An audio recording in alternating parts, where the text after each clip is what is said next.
करने के लिए जिस चीज़ से मैं बहुत ज़्यादा अफ़ेक्ट होती थी, बहुत ज़्यादा मेरे ऊपर इम्पैक्ट जिस चीज़ का पड़ता था, it was productivity guilt. Productivity guilt is something जहाँ पे it is a feeling of shame, disappointment, regret कि हमने अभी तक कुछ अचीव नहीं किया है या फिर हम उतना डेली बेसिस पे काम नहीं करते हैं जो लोग करते हैं और जितना ज़्यादा लोग करते हैं। And it's actually that we are not working hard enough, that we are not working बहुत ज़्यादा। हम चौबीसों घंटे क्यों नहीं काम कर रहे हैं, वो किसी भी तरीके का काम हो सकता है। It is specially a work thing, work related thing. अगर हमारे पास अगर 24 घंटे हैं तो हम एक एक मिनट का इस्तेमाल कर लें। वो एक हसल कल्चर और वो एक दबाव किसी के ऊपर बना देना कि 24 घंटे हैं तुम्हारे पास में तो 24 घंटे का ही इस्तेमाल करो। और उस चीज़ में खुद लोग गिल्टी महसूस करने लगते हैं। लोग नहीं महसूस करवाते तो हम लोग खुद ही गिल्टी महसूस करते हैं कि वो देखो वो इतना ज़्यादा काम कर रही है या फिर वो इतना ज़्यादा काम कर रहा है, मैं तो कुछ भी नहीं कर रही हूँ या फिर मैं उतना नहीं कर रही हूँ जितना मुझे करना चाहिए था। तो आई थिंक कोई भी तरीके का काम हो सकता है। वो हो सकता है कि वर्क रिलेटेड हो, करियर वाइज कोई काम हो, या फिर जो हमारी डेली जॉब्स होती हैं, डेली के जो काम होते हैं। मोस्ट ऑफ द टाइम इस गिल्ट में रहते हैं कि हम शायद अपने ऊपर नहीं ध्यान दे रहे हैं, हम अपनी बॉडी अपनी हेल्थ के ऊपर नहीं ध्यान दे रहे हैं, अपनी वेलनेस पे नहीं ध्यान दे रहे हैं, या फिर अपनी जो हाउस होल्ड ड्यूटीज़ हैं उनको हम पूरी शिद्दत के साथ नहीं निभा पा रहे हैं। ऐसी चीज़ है वो, तो आई थिंक वो हम सब लोग 25 35 वाले जितने भी एज ग्रुप है तो वो सब लोग वो महसूस करते होंगे कि जहाँ पे we are not productive enough. हम क्या हासिल कर रहे हैं सही से, हम पूरी शिद्दत के साथ हसल कर पा रहे हैं। हसल कल्चर इज़ समथिंग, ये कब टॉक्सिसिटी में बदल जाता है हमें पता ही नहीं लगता, क्योंकि हम वो ज़्यादातर हम सोचते हैं कि हम क्या हासिल कर रहे हैं ठीक से, हम क्या पूरे दिन को अपना प्रोडक्टिव बना पा रहे हैं, हम जो हमें जॉब दी गई है हम क्या पूरी शिद्दत के साथ उसको निभा पा रहे हैं। That is a kind of career productivity जो हम अपने आप से एक्सपेक्ट कर रहे होते हैं, पर वो हम अपने आप को दे नहीं पाते हैं। वो एक वर्किंग एज पॉपुलेशन होती है जो 25 से 35 वाली, वो आई थिंक वो सोचती है कि we are not doing good enough, we are not adequate enough, we are just not good, और हम लोग कुछ अच्छा कर ही नहीं रहे हैं या फिर हम लोग कुछ कम कर रहे हैं। और ये जो प्रोडक्टिविटी गिल्ट होता है फिर वो कब टॉक्सिक प्रोडक्टिविटी में बदल जाता है हमें पता ही लगता है। किसी ना किसी एक्टिविटी में हम लगे रहें, हम उलझे रहें, हम कुछ ना कुछ करते रहें। वो कुछ बुरा नहीं है करना, बट एक एक मिनट एक एक सेकेंड को हम पूरा फुलफिलिंग बना दें, हम बिल्कुल शांत ना बैठ पाएँ, वो आई थिंक वो टर्न ले लेता है टॉक्सिक प्रोडक्टिविटी का। प्रोडक्टिविटी गिल्ट होता है फिर वो मजबूर कर देता है कि हम एक एक मिनट एक एक सेकेंड एकदम अपना कीमती बना दें और एक एक मिनट का इस्तेमाल कर लें, कुछ ना कुछ एक्टिविटी करते रहें, चाहे वो यूजलेस सी एक्टिविटी क्यों ना हो और चाहे वो बहुत यूज़फुल सी एक्टिविटी क्यों ना हो। ये जो प्रोडक्टिविटी गिल्ट होती है वो हमें लगता है कि हम कुछ अच्छा नहीं कर रहे हैं। ये जो कांस्टेंट होता है ये चीज़, हम कुछ अच्छा नहीं कर पा रहे हैं, मतलब हम अपनी फुल ऑफ द कैपेबिलिटी हम कुछ अच्छा नहीं कर पा रहे हैं। और फिर यही चीज़ हमारे अंदर लेकर के आती है परफॉर्मेंस गिल्ट। परफॉर्मेंस गिल्ट क्या होता है कि अगर हम कोई काम करना चाहते हैं और हम उसमें अगर फेल हो जाते हैं, उस फेलियर को हम नेगेटिव बना देते हैं, उस फेलियर को हम इनअप्रोप्रिएट बना देते हैं, मॉरली रॉन्ग या फिर एक गलत उसको डेफिनेशन दे देते हैं कि अगर तुम फेल हो चुके हो तो एक सर्टेन स्टैंडर्ड और एक सोसाइटी के इंटरनल या एक्सटर्नल जितने भी स्टैंडर्ड्स हैं हम उस पर नहीं खड़े उतर पाए अगर हमने फेलियर फेस कर लिया है तो दैट्स बिकॉज हमारी परफॉर्मेंस अच्छी नहीं थी, दैट्स बिकॉज कि हमने कोई काम लिया और उसमें हम अच्छे से परफॉर्म नहीं कर पाए। But what is failure? Failure तो हमारे एक्सपीरियंस को और इन्हांस करेगा ना। फेलियर तो एक पार्ट एंड पार्सल ऑफ हमारी लाइफ साइकिल है ना। बट वो फेलियर इतना बड़ा बना देते हैं, उस फेलियर को हम ऐसा बना देते हैं कि वो उस चीज़ से हमें परफॉर्मेंस गिल्ट होने लगता है। बिहेवियरल ट्रांसग्रेशन यही एक कंडीशन होती है जहाँ पे हम एक स्टैंडर्ड सेट जो हमने पहले किया होता है उस चीज़ को वी ट्राई टू ओवरकम और उस बाउंड्री को पुश करते हैं। हम अपनी खुद की बाउंड्रीज़ को पुश करने लगते हैं और खुद की बाउंड्रीज़ तो पुश करते ही हैं, वी फोर्स समवन एल्स और we are being forced by someone else कि हम अपनी बाउंड्रीज़ को पुश करें just to standardise that performance जो हमने पहले कर रखी है, जिस चीज़ के हम उस टाइम पे कैपेबल नहीं है। हो सकता है हम आगे जाके कैपेबल बन जाए उस चीज़ के। Pushing the boundaries, pushing the limits of your own strengths, of your own physical capability, mental capability, वही होता है ट्रांसग्रेशन। एक ऐसा बिहेवियर जहाँ पे हमारी जो जनरली एक्सेप्टेड बाउंड्रीज़ हैं कोई और आके हमारी उस बाउंड्रीज़ की रिस्पेक्ट ना करें या हम किसी की बाउंड्रीज़ की ना रिस्पेक्ट करें, तो that is what is behavioural transgression. कब वो टॉक्सिक प्रोडक्टिविटी का स्वरूप ले लेता है फिर वो हमें पता नहीं लगता। और टॉक्सिक प्रोडक्टिविटी वही होता है कि being obsessed with the productivity, जहाँ हम दूसरे से एक्सपेक्ट करते हैं कि वो प्रोडक्टिव रहे, हम खुद से भी एक्सपेक्ट करते हैं कि हम प्रोडक्टिव रहें। वो एक ऑब्सेशन आ जाता है कि be busy every second, be busy every minute, उसी को बोला जाता है वर्कहॉलिज्म। उसमें कोई बुराई नहीं, सबको काम करना है, सबको काम करना पड़ता ही है, इस धरती पे सबको काम करना पड़ता है, but not at the expense of your physical health and mental health. Science वही होते हैं, जब हम ब्रेक्स लेने से डरते हैं, हमें गिल्टी लगता है कि जब हम ब्रेक्स लेते हैं, अगर हम बीच में 5 मिनट 10 मिनट का ब्रेक ले लें, हमें लगता है क्यों ले लिया ब्रेक। हम हमेशा एक टू डू लिस्ट बना के अगर रखते हैं तो हम टू डू लिस्ट को इतना ज़्यादा प्रायोरिटाइज़ करते हैं over our health, our physical health, our mental health. I think ये जो ओवर वर्किंग है that is considered very classy, that is very radical. उसमें हम बाकी सारे एस्पेक्ट्स ऑफ लाइफ हटा करके, स्लीप साइकिल बिगाड़ के, अपनी हेल्थ साइकिल बिगाड़ करके we are trying to be productive, that is not reliable to do in the long run. और ये चीज़ बोल कौन रहा है? ये चीज़ एक्सपीरियंस बोल रही है। अगर ये चीज़ एक्सपीरियंस किसी का बोल रहा है तो आई थिंक वो एक्सपीरियंस से सीखना चाहिए, किसी की जो मिस्टेक्स होती हैं उससे सीखना चाहिए। सो अगर वो चीज़ मैंने करी है, मैंने मिस्टेक वो करी है और मैं करती हूँ जनरली कि सुबह के 4 बज जाते हैं सोने में, कुछ भी करते करते, maybe I am scrolling, I am doing anything, अगर वो 4 बज रहा है सोने में, that is impacting my physical health. और मुझे पता है कि वो जो स्लीप साइकिल बिगड़ती है, फिर आप अपनी नींद चाहे 7 घंटे पूरी कर लो, but that will make you tired for the rest of the day. हम लोग ऐसा भी शायद फील करते हैं कभी कभी कि we just can not take rest, और अगर हमने एक दिन भी रेस्ट ले लिया, और हमने एक हफ्ता भी रेस्ट ले लिया, तो हमारा पूरे सक्सेस का जो ग्राफ है वो ऊपर जाना था, नीचे आ जाएगा वो ग्राफ। हमें वो कांस्टेंट फीलिंग रहती है। और ये होता क्यों? ये जो टॉक्सिक प्रोडक्टिविटी वाला जो हमारे अंदर माइंडसेट है, दिमाग में ये कॉन्सेप्ट भी क्यों आता है हमारे अंदर? क्योंकि we are considering us as perfect, we consider human race as perfect, क्योंकि हमारा माइंडसेट ऐसा होता है कि हम परफेक्ट माइंडसेट में हैं, हम परफेक्शनिस्ट हैं। नहीं हैं, हम ह्यूमंस हैं, हम परफेक्ट नहीं होते हैं। और एक फियर ऑफ फेलियर कि हम फेल हो जाएंगे तो क्या होगा। We try to basically control our environment, कि अगर हम सक्सेसफुल हो जाएंगे तो फिर हम अपनी इन्वायरमेंट को कंट्रोल कर सकते हैं, हम अपने आसपास की चीज़ों को कंट्रोल कर सकते हैं।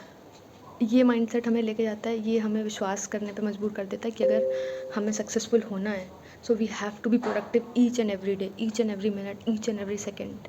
हमें एक भी मिनट वेस्ट नहीं करना है, और waste in the sense of taking rest, कि हमें एक दिन भी रेस्ट नहीं लेना, हमें एक दिन भी अपने ऊपर नहीं बिताना है। We believe that, but that is not at all true, which can lead us to burnout. और इससे हम जाने अनजाने में ही सही, हम हसल कल्चर को अपने अंदर लेकर के आ रहे हैं। पैसा कमाना, अपने करियर पाथ पे मेहनत करना is not at all wrong, वो कहीं से भी गलत नहीं है। अगर हमारे पास पैसे ही नहीं होंगे तो हम जिएंगे कैसे? हम काम नहीं करेंगे तो जिएंगे कैसे? But not at the expense of your physical health and mental health. ऐसे बहुत सारे एस्पेक्ट्स ऑफ लाइफ हमसे दूर हो जाएंगे, और ऐसे बहुत सारे एस्पेक्ट्स ऑफ लाइफ हमसे कट जाएंगे और हमें पता भी नहीं लगेगा। We try to adapt the hustle culture because we try to attach our self worth with how productive we are, how hard working we are. हम कितना मेहनती हैं और हम कितना प्रोडक्टिव हैं, उसी चीज़ से हम अपने आप को जोड़ लेते हैं। When we adapt hustle culture, then we introduce us to productivity shame, कि अगर हमने सोचा था इतने सारे टास्क हमको एक दिन में करने थे, अगर उनमें आधे भी कंप्लीट किए, पूरे नहीं कंप्लीट कर पाए, तो हमें लगता है हमारा पूरा दिन ही ख़राब हो गया, हमारा पूरा दिन वेस्ट हो गया। हमने अपने लिए कोई टाइम टेबल बना लिया, क्योंकि बचपन में हम लोग वही करते थे कि टाइम टेबल बना लिया, और अगर उसमें से एक भी चीज़ छूट गई तो बस वो पूरा दिन ख़राब हो गया। ये प्रोडक्टिविटी शेम आता कहाँ से? क्योंकि हमारे दिमाग में एक स्टैंडर्ड सेट है ना, कि सक्सेस का यही स्टैंडर्ड है, जो बहुत सारे घंटे देगा अपने काम में वही सक्सेसफुल होगा। वो क्यों हो रहा है? क्योंकि हम अपने आप को, हम लोगों को कंपेयर करते हैं एक दूसरे से। That is how we set standards, that is how we prioritise standards for us. और जब हमने स्टैंडर्ड सेट कर दिया, and then we focus on quantity not on quality. हमें काम ज़्यादा करना है, हमें कैसा काम करना है, फिर वो फोकस हमारा नहीं रहता है। अगर कोई काम कर रहे हैं या फिर हम अगर कोई प्रिपरेशन कर रहे हैं, तो हम 10 घंटे पढ़ेंगे, हमें लगता है कि 10 घंटे पढ़ना he is the only standard. हमें कोई कॉम्पिटिटिव एग्ज़ाम निकालना तो 10 घंटे ही पढ़ना पड़ेगा हमें, भले वो पढ़ाई, इफ़ेक्टिव पढ़ाई हम 2-3 घंटे भी पढ़ लें। Here we focus on quantity and not on quality, बल्कि जो हम क्वालिटी काम करेंगे वही हमें याद आएगा और वही ज़्यादा इफ़ेक्टिव होगा। We can always take a test on us कि अगर हम पढ़ने बैठ जाएँ अगर 10 घंटे, हम हिले ना उस कुर्सी से, हम कितना पढ़ पाते हैं वो हमें ही पता है। हम उसमें अगर ब्रेक ले करके पढ़ेंगे या फिर 3 घंटे लगातार अच्छे से पढ़ेंगे rather than focusing on the hours we are spending, तो वो शायद हमारे लिए ज़्यादा इफ़ेक्टिव होगा। ये बहुत लोग बोलते हैं ये चीज़, और मुझे अब ये चीज़ समझ में आती है कि घंटे स्पेंड करने से कुछ नहीं होता है जब तक उस काम में क्वालिटी ना हो, जब तक उस पढ़ाई में क्वालिटी ना हो। जब हम अपना कंपैरिजन करते हैं on the basis of quantity and not on quality, तब हम अपनी खुद की मिस्टेक्स डिस्कस करने लगते हैं। हम अपनी खुद की मिस्टेक्स को इतना बड़ा बना लेते हैं कि अगर हम थोड़ा सा कुछ कम कर रहे हैं, किसी से कम कर रहे हैं, तो उस दूसरे वाले इंसान के पैरामीटर को स्टैंडर्ड बना लेते हैं कि वो तो इतने घंटे काम करता है, वो तो इतना सब कुछ कर रहा है, उसके पास तो मेन जॉब होने के साथ साथ और बाकी सारी चीज़ें भी हैं करने के लिए। Then we try to attach our self worth on the basis of कि वो तो इतना कुछ कर रहा है, मैं तो कुछ भी नहीं कर रही हूँ, वो तो इतना कुछ इतने सारे पैसे कमा रहा है, मैं तो कुछ भी नहीं कमा रही हूँ। We try to attach our self worth with the productivity and how hard working we are, और वो हम बिलीव करने लगते हैं कि अगर हम ज़्यादा काम करेंगे तो वही हमारा आत्ममूल्य होगा। हमारा आत्ममूल्य मतलब सेल्फ वर्थ, हमारी सेल्फ वर्थ उससे रिलेटेड है कि हम कितने प्रोडक्टिव हैं, क्योंकि हम कॉन्स्टेंटली कंपेयर करते हैं खुद को अपने जितने भी लोगों से देखते हैं, हम कितने भी लोगों को अपने आसपास में देखते हैं, हम उन सब से कंपेयर करते हैं। आसपास में देखते हैं तो वो शायद इतना इम्पैक्ट नहीं डालता है, but the people we see online, the people we see on Instagram, on Snapchat, कि वो लोग इतना कुछ कर रहे हैं, वो लोग इतना कुछ अचीव कर रहे हैं, हम लोग कुछ नहीं कर पा रहे हैं। हम लोग नॉर्मल जीवन जी रहे हैं एक तो, और हम लोग कुछ कर भी नहीं रहे हैं। That leads to productivity shame. और जब हमें ये फोमो आने लगता है, जब हमें ये फीलिंग ऑफ मिसिंग आउट आने लगती है, तब हम फील करते हैं कि तब हमें लगता है कि हम प्रोडक्टिव नहीं हैं। That is what is productivity guilt. ये फोमो और ये शेम, प्रोडक्टिविटी गिल्ट, हमें खुद से डिसअपॉइंट कर देता है कि that we feel disappointed with others success, others achievements. ये हो सकता है हमारे क्लास के लोगों के साथ हो, ये हो सकता है हम कॉलेज वालों के साथ भी हो। आज से 2 साल पहले वो लोग हमारे साथ उन्होंने स्टार्ट किया था, but now they are working at higher packages at very good companies. तो वो हमें डिसअपॉइंट करता है खुद से कि हम वर्दी नहीं हैं, हमारे अंदर कुछ नहीं है, हम इतना प्रोडक्टिव क्यों नहीं है, जो काम वो लोग कर सकते हैं वो हम क्यों नहीं कर सकते हैं। That comparison, that constant comparison, वो हम बचपन से ही झेलते आते हैं ना, वो बच्चे, और वो अभी भी बच्चे बहुत ज़्यादा झेलते हैं। उसमें उनके पेरेंट्स हमेशा, वो कर सकता है तो तुम क्यों नहीं कर सकते। वो इसीलिए कर सकता है क्योंकि उसकी कैपेबिलिटीज़ अलग हैं। इसका मतलब ये नहीं कि वो कैपेबल ज़्यादा है तो मैं कैपेबल ही नहीं हूँ। वहीं पे माँ बाप भी उस चीज़ को बहुत ज़्यादा बढ़ावा देते हैं, setting unrealistic expectations with their child. They start overburdening their child with too much of work, too much of tuition, too much of class work, too much of homework। और वही चीज़ पेरेंट्स में भी आती है ना, कि अगर हमारा बच्चा 2 मिनट भी खेल लेगा बाहर जा कर के, 1 घंटा खेल लेगा तो उसको बहुत टाइम वेस्ट हो जाएगा, तो इसलिए अब उसको होमवर्क कर दो, उसको इसमें डाल दो, उसको उसमें डाल दो, so that the physical growth, the mental growth, वो सब आड़े आकर के वो सब जाए तेल लेने। ये जो फोमो वाली फीलिंग है ना, ये I think her age group में है, सब एस्पेक्ट्स ऑफ लाइफ में, चाहे कोई कॉलेज का स्टूडेंट हो, चाहे वो स्कूल का स्टूडेंट हो, चाहे वो पेरेंट्स ही क्यों ना हो। अगर मेरा बच्चा बाहर जा कर के खेल लेगा 1 घंटे भी, उसका कुछ छूट जाएगा, वो सक्सेसफुल नहीं हो पाएगा जीवन में, उसका टाइम वेस्ट हो जाएगा। वो ट्यूशन में डाल दूँगा, ट्यूशन में वो स्कूल का होमवर्क करेगा, घर में आके वो ट्यूशन का होमवर्क करेगा, फिर मैं कुछ पकड़ा दूँगा पढ़ने के लिए। वो हमें लगता है कि हम उसको प्रोडक्टिव बना रहे हैं, but we are making a robot out of him. Travel कर रहे हैं ट्रेन में, लो किताब खोल के बैठ जाओ, make every minute productive, make every second of your life productive.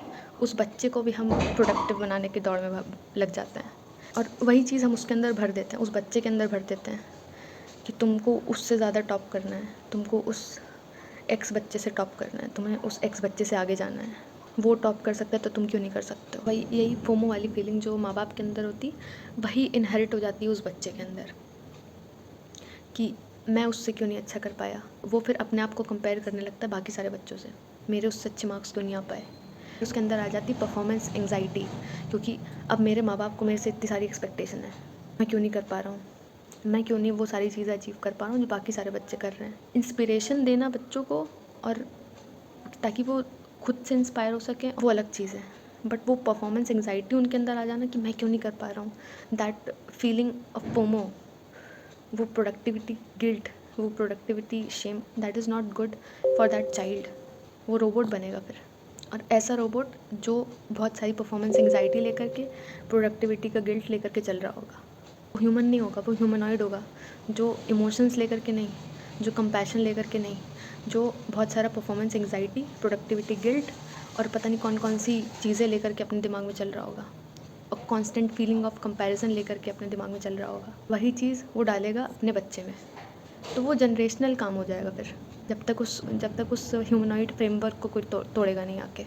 यही उसके पैरेलल में परफॉर्मेंस एंग्जाइटी हमारे अंदर भी होती है कि ये तो इतना छोटा सा टास्क था, ये मैं नहीं कर पाया, मतलब मेरी कोई क्रेडिबिलिटी नहीं है, तो ये इतना बड़ा टास्क अगर मैं नहीं कर पाया तो क्या होगा, मतलब इनकेपेबल हूँ क्योंकि मैं वो चीज़ अचीव नहीं कर पाया, मैं उस टास्क को कंप्लीट नहीं कर पाया। इसी प्रोडक्टिविटी गिल्ट में हम खुद भी रेस्ट लेना बंद कर देते हैं, हम सोना भी बंद कर देते हैं। हमारे जो बूढ़े लोग और जो बड़े हमसे होते थे, वो हमेशा ऐसी बातें करते थे कि पढ़ोगे लिखोगे तो बनोगे नवाब और खेलोगे कूदोगे तो बनोगे ख़राब।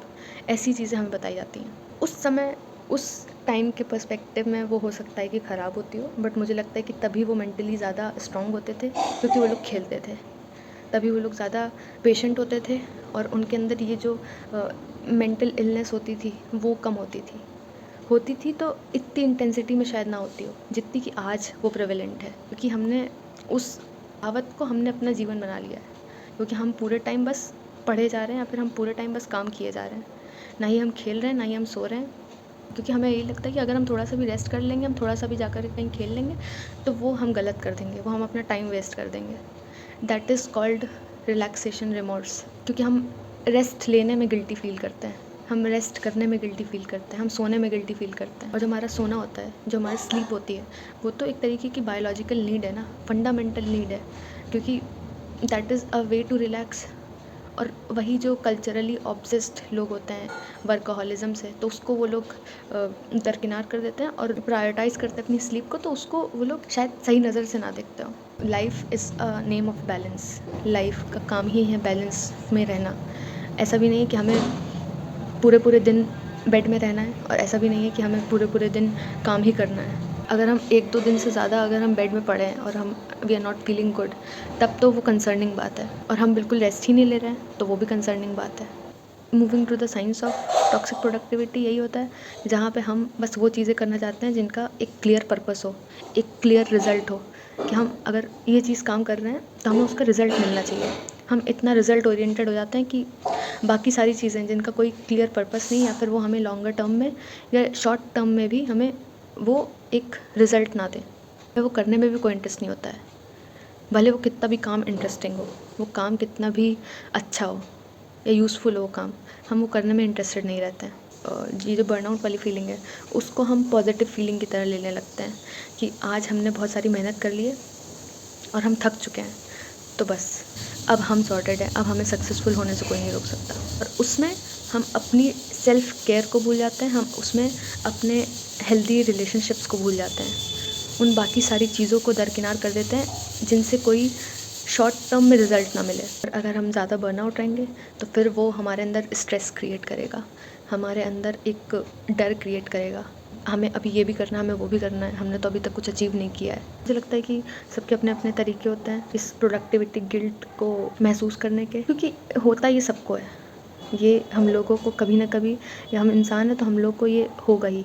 और अभी इस जनरेशन में तो इससे मुंह मोड़ना तो आसान है ही नहीं कहीं से भी, क्योंकि हम एक कांस्टेंट कंपैरिजन वाले एटमॉस्फेयर में होते हैं, हम कॉन्स्टेंटली ऐसे लोगों को देख रहे होते हैं जो हमसे आगे होते हैं, जो हमसे बहुत ज़्यादा चीज़ें अचीव कर रहे होते हैं, हमारे साथ स्टार्ट किया होता है फिर भी वो लोग हमसे आगे होते हैं। ये फीलिंग आना नॉर्मल है, ये हम ह्यूमन्स हैं तो हमारे अंदर ये सब फीलिंग्स होंगी।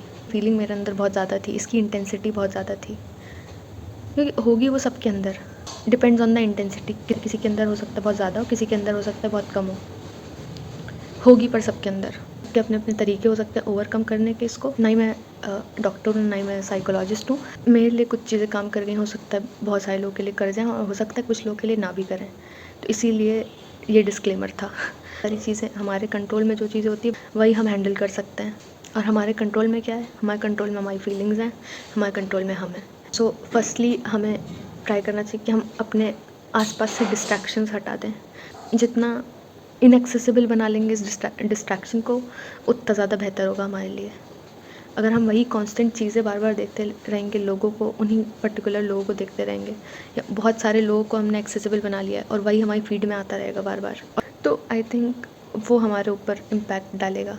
तो उन लोगों को इनएक्सेसिबल बनाना ज़रूरी है। ये तो मतलब हर बार का है कि हमें एक रियलिस्टिक गोल सेट करना चाहिए, अनरियलिस्टिक गोल नहीं। रियलिस्टिक गोल सेट करके ही हम शायद अपने लिए एक प्रोडक्टिविटी का सेंस अपने लिए क्रिएट कर सकते हैं। ये हमें डेली प्रैक्टिस करना ज़रूरी है कि ठीक है, अगर हम एक दिन प्रोडक्टिव नहीं है, तो एक दिन हमने काम नहीं किया, या फिर हो सकता है कि उस काम का इतना रिजल्ट नहीं निकला जितना हमें एक्सपेक्टेशन था। इट्स ओके, वो हम कल दोबारा भी कर सकते हैं। क्या हो जाएगा उससे? ना ही दुनिया हमारे उस काम को कर देने से चलने लगती, ना ही दुनिया हमारे उस काम को ना करने से रुक जाएगी।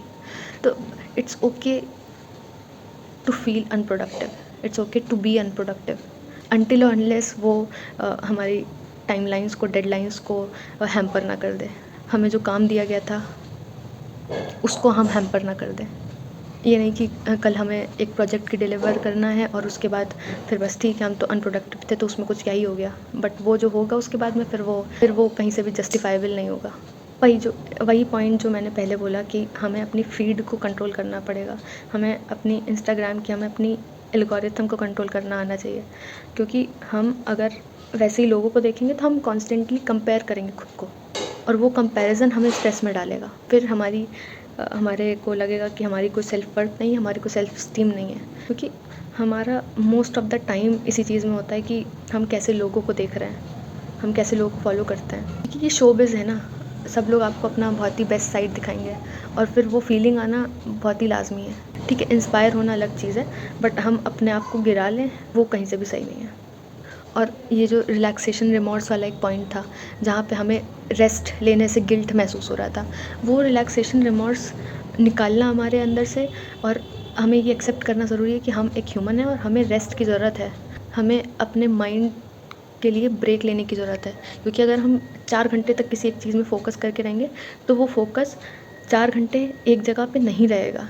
ये ह्यूमन ब्रेन शायद ऐसे ही होता है। क्योंकि मैं अगर कोई काम कर रही हूँ 4 घंटे तक एक ही फ़ोकस में लगा के, मैं कभी उसको 4 घंटे तक फ़ोकस से नहीं कर सकती हूँ। हमें वो एक ब्रेक लेना ज़रूरी है बीच बीच में, तभी हमारा ब्रेन शायद रिकवर कर सकता है उस इंटेंस फ़ोकस से। आई थिंक ये चीज़ तो मतलब मैं सिर्फ बता रही हूँ, मैं अपने आप को ही बताना ये चीज़ चाहती हूँ कि हमें टाइम मैनेजमेंट आना कितना ज़्यादा ज़रूरी है, टाइम मैनेज करना कितना ज़रूरी है, एक टाइम का रिकॉर्ड रखना कितना ज़रूरी है कि अगर हमें कोई काम करना है, अगर हम वही काम टिट्स एंड बिट्स में करते रहेंगे पूरे दिन में तो उसमें पूरा दिन निकल जाएगा। और अगर एक स्लॉटेड टाइम में कर लेंगे तो वो एक काम की क्वालिटी भी बरकरार रहेगी और वो ज़्यादा टाइम भी नहीं खाएगा।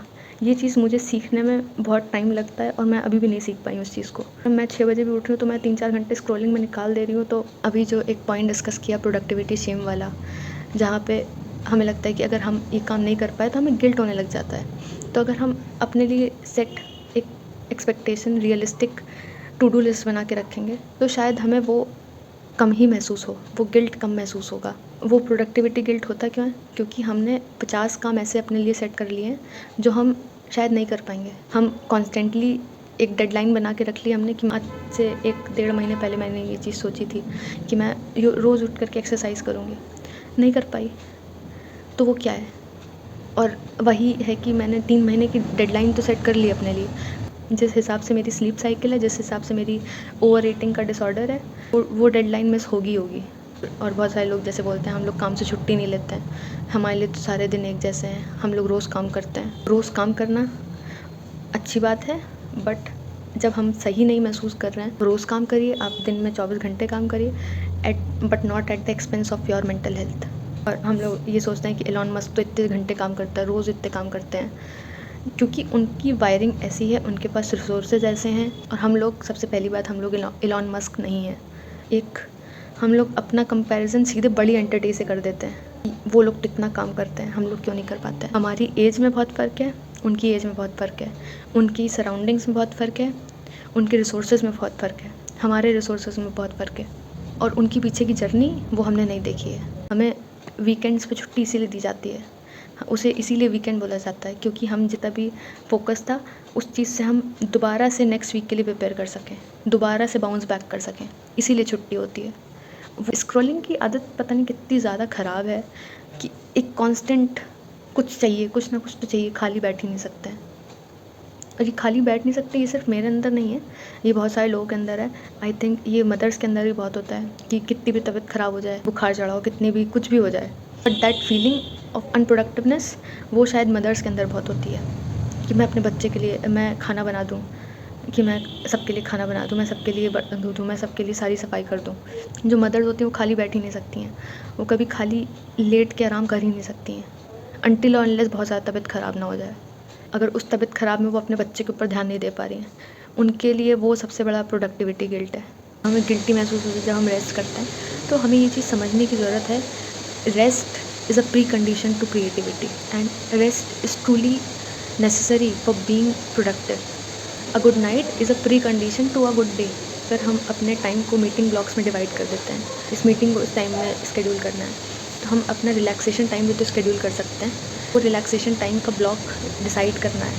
हमारा दिमाग हमें सब कुछ बताता है, हमारी बॉडी हमसे बात करती है, हम अपनी बॉडी की सुनेंगे तो शायद वो हम डिसाइड कर पाएंगे कि कब रेस्ट करना है, कब हमें काम करना है, कब हमें क्या करना है। अगर हम रेस्ट करते हैं, resting can also boost the creativity और द प्रॉब्लम सॉल्विंग कैपेबिलिटी, और हमारे ब्रेन की वायरिंग ऐसे कर देती है कि हमारा जब ब्रेन फ्रेश हो जाता है तो वो हमारे काम को भी एफिशिएंट बना देती है, क्योंकि स्लीप हमारे माइंड को रीसेट कर देती है, काम कर देती है। आई थिंक ये एक्सेप्टेंस होना बहुत ज़रूरी है। यहाँ पे हमें ये चीज़ एक्सेप्ट करनी पड़ेगी और जहाँ पे ये एक्नॉलेज करना पड़ेगा that we deserve a relaxation time. और जब हम अपने लिए समय निकालते हैं, मतलब कि हम अपनी बॉडी के लिए समय निकालते हैं, हम अपने ब्रेन के लिए समय निकालते हैं, हम अपनी मेंटल हेल्थ के लिए समय निकालते हैं, इट मीन्स दैट तभी हम एक माइंडफुल अप्रोच लाइफ की तरफ ले पाएंगे। और अगर हमें इससे बचना है, अनप्रोडक्टिविटी से बचना है, हर चीज़ के वही 3-4 गिने चुने तरीके होते हैं, डिस्ट्रैक्शन हटाना है, हमें प्रोक्रेस्टिनेशन से बचना है। अगर हम प्रोक्रेस्टिनेशन ही करते रहेंगे तो हम अनप्रोडक्टिव ही रहेंगे, अनडिसाइसिव ही रहेंगे, ओवरवेल्म रहेंगे, एंग्शियस रहेंगे और हमेशा डरे हुए रहेंगे। अगर हम डरे हुए हैं तो मतलब कि हम अनप्रोडक्टिव हैं, क्योंकि हमारे दिमाग में, हमारे ब्रेन में कुछ और चल रहा होता है, वो कुछ यूज़फुल, वो कुछ गोल ओरिएंटेड या फिर वो कुछ रिज़ल्ट ओरिएंटेड तो नहीं है। कुछ ट्रिगर्स होते हैं जो हमें लगता है कि हम अनप्रोडक्टिव हुए जा रहे हैं, जो कुछ ट्रिगर्स ऐसे भी होते हैं जो कांस्टेंट कंपैरिजन हम करते हैं अपने साथ वाले लोगों से, अपने पीयर्स से, अपने कलीग से, अपने क्लासमेट से। उन सब से जब हम कंपैरिजन करते हैं और अपनी प्रोडक्टिविटी को उन लोगों के जो स्टैंडर्ड्स हैं, जो वो लोग जिस हिसाब से वो लोग काम कर रहे हैं, उस हिसाब से हम लोग काम करने की कोशिश करते हैं। That is a major trigger. Comparison is a major trigger. और जिन लोगों को ये प्रोडक्टिविटी की एंग्जाइटी होती है ना, तो उन्हें लगता है कि उन लोगों ने अभी तक जितना किया है उतना कम है, उन लोगों ने अभी तक कुछ अचीव नहीं किया है, या हम लोगों ने कुछ अचीव नहीं किया है। हम लोग अपने ऊपर एक कांस्टेंट प्रेशर बना के रखते हैं कि हमें एक्सेल करना है, हमें कुछ बहुत सारा कुछ अचीव कर लेना है, और जो चीज़ हमने की होती है उससे हम कभी सेटिस्फाइड नहीं होते हैं, उससे हम कभी भी खुश नहीं हो पाते हैं। I am not saying that you should not work hard towards your goal और you should not be ambitious, और एम्बिशियस होना कोई बुरी बात नहीं है, but whatever you have achieved till now, it matters. It matters provided whatever the resources you had, whatever the consequences, whatever the circumstances you were facing, उस हिसाब से जो अचीव किया है उसमें तो खुश होना और उसमें संतोष रखना, उसमें सेटिस्फैक्शन लाना बहुत ज़रूरी होता है। उस चीज़ के लिए हम अपने आप को हर समय क्रिटिसाइज़ करते रहते हैं कि मैं इससे और अच्छा कर सकती थी। पेरेंट्स जो अपने अपने बच्चों को बोलते तुम और इससे अच्छा कर सकती थी, पर वो फोर्स करना उससे अच्छा क्यों नहीं किया, वही चीज़ हम अपने साथ भी तो यही करते हैं, अपनी लिमिट्स वो करके। पर जो चीज़ अभी अचीव कर ली एट दैट मोमेंट, उससे हम कभी खुश नहीं होते हैं। हम जो पेरेंट्स होते हैं वो अपने बच्चों से कभी खुश नहीं होते हैं कि अगर 100 में से अगर 60 आ गए तो वो क्या लेकर के आया वो मैटर नहीं करता है, 80 क्यों नहीं आए वो ज़्यादा मैटर होता है। वो कांस्टेंट क्रिटिसिज्म जब हम अपने काम में डालते हैं और वो कांस्टेंट क्रिटिसिज्म हम किसी और के काम में डालते हैं, या जो पेरेंट्स डालते हैं अपने बच्चों के काम में, पढ़ाई में, वो बाधित करता है हमारी ग्रोथ भी, वो बाधित करता है उन बच्चों की ग्रोथ भी। और यही चीज़ कि बच्चे हर समय बिज़ी रहने चाहिए, हम हमेशा बिज़ी रहना चाहिए। हम खाली क्यों बैठे हैं, खाली बैठ के तो टाइम ख़राब कर रहे हैं, खाली बैठ के तो क्या ही कर रहे हैं, क्योंकि उससे कुछ रिज़ल्ट नहीं मिलने वाला। वो खाली बैठ करके क्या पता हम बहुत अच्छा सोच रहे हो, या वो बच्चा बहुत अच्छा सोच सकता है खाली बैठ के, पर नहीं। वही है, हर चीज़ की अति is not a right thing to do. हर चीज़ एक बैलेंस में, कि खाली बैठे हैं तो वो लिमिटेड टाइम के लिए खाली बैठना होता है। अगर खाली बैठे हैं तो पूरे दिन ही खाली बैठे हैं तो वो कहीं से सही नहीं है, और अगर खाली नहीं बैठ रहे हैं बिल्कुल भी तो वो भी कहीं से सही नहीं है। वो पीयर प्रेशर भी होता है और वो डिज़ायर ऑफ वैलिडेशन भी होता है कि हमें अपने आसपास के लोगों से एक वैलिडेशन चाहिए होता है कि नहीं, ये कितना काम करती है, ये कितना पैसे कमाती है, ये कितना ज़्यादा पढ़ाई करती है। हमें हर चीज़ की वैलिडेशन चाहिए होती है अपने आसपास के लोगों से। हमें अपने ऑफिस में वैलिडेशन चाहिए होती है, हमें कॉलेज में वैलिडेशन चाहिए होती है, हमें इवन अपने घर में वैलिडेशन चाहिए होती है। और उस वैलिडेशन के चक्कर में हम सोचते हैं कि हम बिल्कुल भी 1 मिनट खाली ना बिताएं, हम हर समय प्रोडक्टिव होते रहें, हर मिनट अपना प्रोडक्टिव बनाते रहें, हम थोड़े से भी अनप्रोडक्टिव ना हो जाएं, टाइम ना वेस्ट हो जाए हमारा। मेरा ये मानना है कि जो चीज़ हमने सोची होती है, गोल्स जो सोचे होते हैं, जो भी चीज़ें करने की सोची होती है, वो ज़रूरी नहीं होता है कि हम कर लें। तो जो टाइमलाइन हमने सेट की होती है उस टाइमलाइन के अंदर हम कर लें, वो नहीं हो पाता है, मेरे से भी नहीं हो पाया है। तो अगर मुझे रिग्रेट है तो वो भी अच्छी बात है कि मुझे एटलीस्ट उस चीज़ का रियलाइज़ेशन है कि मैं नहीं कर पाई हूँ। मुझे इस चीज़ का रियलाइज़ेशन होना ही बहुत प्योर फीलिंग है कि मैं नहीं कर पाई हूँ। ये भी एक बात है कि उस रिग्रेट को करने से कुछ नहीं होगा। रिग्रेट करने का कुछ नहीं है कि जो हमने टाइम गँवा दिया, या फिर अगर हम किसी मोमेंट पे किसी 6 महीने में, साल में अनप्रोडक्टिव रहे, हमारे किसी भी इश्यूज़ की वजह से, हमारे सर्कमस्टेंसेस की वजह से, तो उस रिग्रेट को करने का कोई मतलब नहीं है अब क्योंकि अब अगर हम रिग्रेट करेंगे तो फिर से हम अनप्रोडक्टिव और अपने टाइम का खपत करेंगे। या तो जो टाइम हमने वेस्ट कर दिया है अनप्रोडक्टिव रह करके, उस चीज़ पे हम रो सकते हैं, या तो हम बाउंस बैक कर सकते हैं पहले से भी ज़्यादा, पहले से भी हार्ड, उस चीज़ पे फोकस करके जो चीज़ आने वाली है, जो चीज़ होने वाली है। हम लोग बहुत सारे इन्फ्लुएंसर्स से, बहुत सारे शोबिज़ में जो लोग हैं उन सब से इंस्पायर होकर के, उन सब से जेलस होकर के, उन सबको अपने आप से कंपेयर करके हम डीमोटिवेट होते रहते हैं। बट हमें ये बहुत ज़्यादा समझने की ज़रूरत है, सबकी अपनी जर्नी होती है, सबके अपने रिसोर्सेज होते हैं, सबके अपने माइंडफुल अप्रोच होती है हर चीज़ को करने की, हर काम को करने की। तो हम उस चीज़ को लेकर के हम डीमोटिवेट हो जाएं तो वो शायद हम अपने साथ ही इनजस्टिस करते हैं। और जितना ही हम इन सब चीज़ों के बारे में सोचेंगे तो उतना ही और अनप्रोडक्टिव होते रहेंगे, rather than focusing on what needs to be done and what should be done at that moment. हम जितना उन सब चीज़ों के बारे में सोचेंगे वो हम और अनप्रोडक्टिव और डीमोटिवेटेड होते रहेंगे। डिबेट ऑफ 70 आवर्स वर्किंग, कि हमें 70 घंटे वीक में काम करना चाहिए कि नहीं। हाँ, हमें नेशन बिल्डिंग करनी है, हमें अपने डेमोग्राफिक डिविडेंड का, मतलब कि जो हमारी वर्किंग एज पॉपुलेशन है, हमें इस्तेमाल करना है उस चीज़ का। हमें अपनी इकोनॉमी को 5 ट्रिलियन इकोनॉमी बनानी है। जो उस इकोनॉमी का फाउंडेशन होना चाहिए, that has to be something very emotional, something very strong. जब तक हमारे इमोशंस स्ट्रॉन्ग नहीं होंगे, जब तक हमारी mental health, physical health strong नहीं होगी, तब तक आई डोंट फील कि उस 5 ट्रिलियन इकोनॉमी का भी कोई मतलब होगा। अगर हम अपना कंपटीशन चाइना, यूएस और बाकी सारी जितनी भी वेल इस्टेब्लिश्ड डेवलप्ड कंट्रीज़ हैं उनसे करते हैं, तो आइसोलेटेड जो स्ट्रक्चर्स हैं, उनकी सोसाइटी के जो आइसोलेटेड स्ट्रक्चर्स हैं, हमें उनके बारे में भी पता है। सिर्फ वन साइडेड होकर के नहीं सोचना होता है कि हमें सिर्फ 5 ट्रिलियन इकोनॉमी को बिल्ड करना है, फिर हमें सिर्फ नेशन बिल्डिंग करनी है। हमें नेशन बिल्डिंग ज़रूर करनी है, इस यूथ पॉपुलेशन का ज़रूर इस्तेमाल करना है, बट उस यूथ पॉपुलेशन के पास बाकी सारी चीज़ें भी तो फुलफिल्ड होना।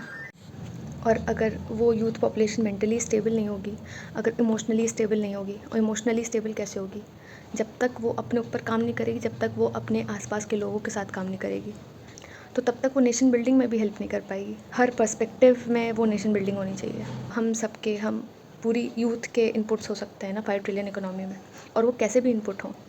एक डीप एंड रूटेड चीज़ है जहाँ पे एक घर की जो महिला है, जो घर में काम करती है, वो भी बहुत ज़्यादा इनपुट देती है 5 ट्रिलियन इकोनॉमी में।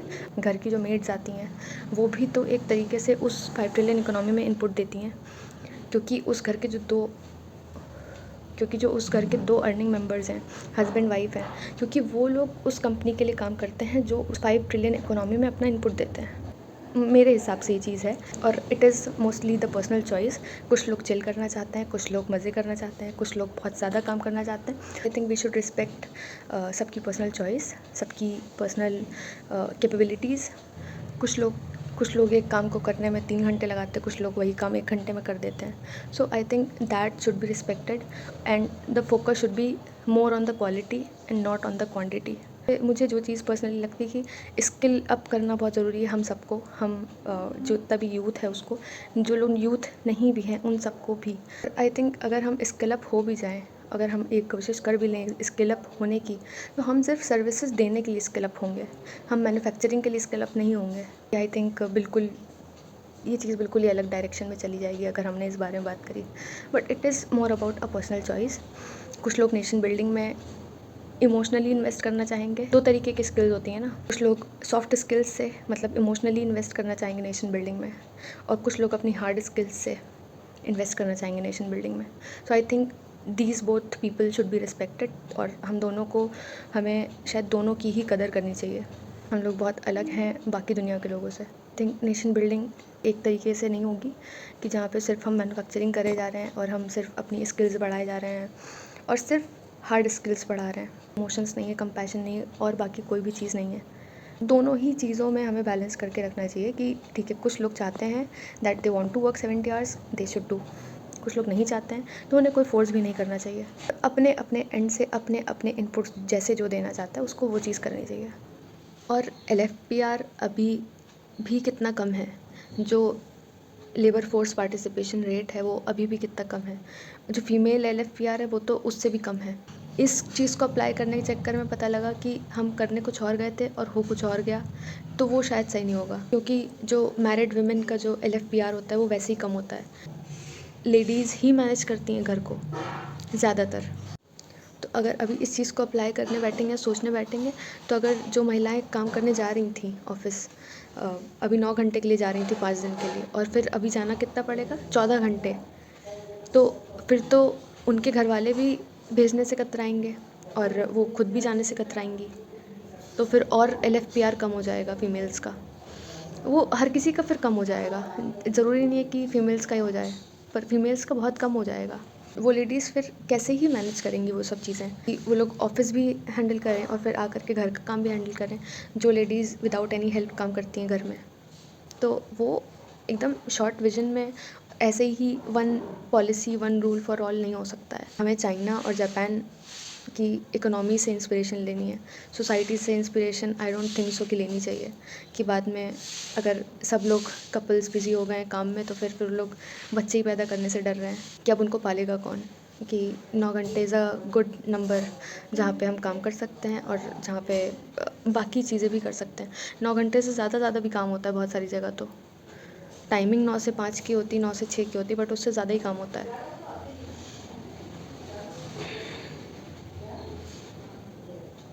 और आई थिंक वही है, वो चीज़ भी है कि हम चाइना जापान से इंस्पिरेशन लेते भी हैं तो वो हम पुरानी इंस्पिरेशन लेते हैं ना, कि जब हम आज़ाद हुए थे तब उन्होंने मैन्युफैक्चरिंग पे अपने ह्यूमन रिसोर्स पे काम किया था। अब आई थिंक हमारे पास बहुत सारी चीज़ें और हैं, हमारे पास टेक्नोलॉजी है, हमारे पास इनोवेशंस है करने के लिए। उस समय ह्यूमन वाज द रिसोर्स, अब मुझे लगता है कि इनोवेशन और technology should be the resource. This was strictly my think, मुझे ऐसा लगता है। हो सकता है कि बहुत और सारे एस्पेक्ट्स हों, क्योंकि बहुत कुछ इम्पैक्ट होता है। अभी जब लोग 9 घंटे काम करने जाते हैं तब उनके फैमिलीज़ में इतने इश्यूज़ क्रिएट होते हैं। नमस्ते और थैंक यू।